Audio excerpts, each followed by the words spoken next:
নমস্কার, আমি গৌরাঙ্গ রায়, মনোহরি আবৃত্তি চর্চা কেন্দ্রের প্রশিক্ষক এবং সঞ্চালক।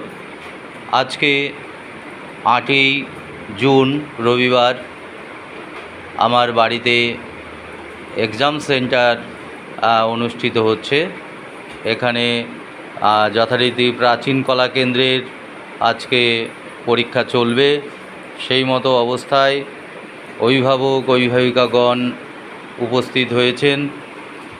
তাদের উপস্থিতিতে শুরু হবে। আর সঙ্গে সঙ্গে আমার এক্সামিনার বিশ্বনাথ পাল, উনি যথারীতি রাস্তায় আছেন, চলে আসছেন।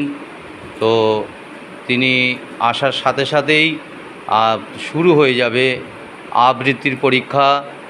আর এই মুহূর্তে অঙ্কনের কয়েকজন আছে, তাদেরকে